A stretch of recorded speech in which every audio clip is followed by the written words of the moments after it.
नमस्कार, मैं खुशी और आप देख रहे हैं यूपी न्यूज 24।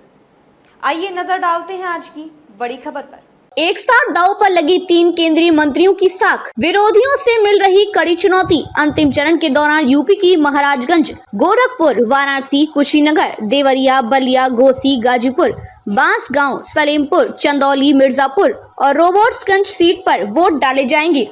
उत्तर प्रदेश में लोकसभा चुनाव के लिए अंतिम चरण की वोटिंग शनिवार को होगी। इस चरण के तहत राज्य में 13 सीटों पर वोटिंग होगी। जिन सीटों पर वोटिंग होने वाली है वह सभी सीटें पूर्वांचल की हैं। इस चरण के दौरान पीएम नरेंद्र मोदी की सीट वाराणसी में भी होगी। इसके अलावा 3 केंद्रीय मंत्रियों की किस्मत भी दांव पर लगी हुई है। 7वें और अंतिम चरण के दौरान मोदी कैबिनेट की 3 मंत्रियों की भाग्य का फैसला होगा। चंदौली लोकसभा सीट से केंद्रीय मंत्री और बीजेपी के वर्तमान सांसद डॉक्टर महेंद्र नाथ पांडे पर चुनाव होगा। इसके अलावा बीजेपी की सहयोगी अपना दल एस की प्रमुख और केंद्रीय मंत्री अनुप्रिया पटेल भी चुनावी मैदान में हैं। वे वर्तमान में मिर्जापुर सीट से सांसद हैं और फिर इसी सीट पर चुनाव लड़ रही है। इस सीट पर कम चल रहा था जीत का अंतर। इन दोनों के अलावा बीजेपी सांसद और केंद्रीय राज्य मंत्री पंकज चौधरी भी चुनावी मैदान में है। वे यूपी की महाराजगंज सीट से सांसद है और फिर इसी सीट से चुनाव लड़ रहे हैं।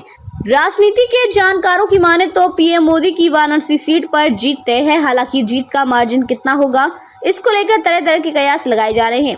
लेकिन वाराणसी के अलावा तीनों सीट चंदौली, मिर्जापुर और महाराजगंज में लड़ाई जबरदस्त होने की संभावना है। बीते लोकसभा चुनाव की बात करें तो चंदौली सीट पर महेंद्र नाथ पांडे केवल 13,959 वोटों के अंतर से चुनाव जीते थे, यानी विपक्षी से उन्हें जबरदस्त चुनौती मिली थी। इस बार भी चंदौली में बीजेपी उम्मीदवार को कड़ी चुनौती का सामना करना पड़ेगा। बता दें कि अंतिम चरण के दौरान यूपी की महाराजगंज, गोरखपुर, वाराणसी, कुशीनगर, देवरिया, बलिया, घोसी, गाजीपुर, बांसगांव, सलेमपुर, चंदौली, मिर्जापुर और रोबोट्सगंज सीट पर वोट डाले जाएंगे। अब तक बीते 6 चरणों के दौरान राज्य की 67 सीटों पर वोटिंग हो चुकी है।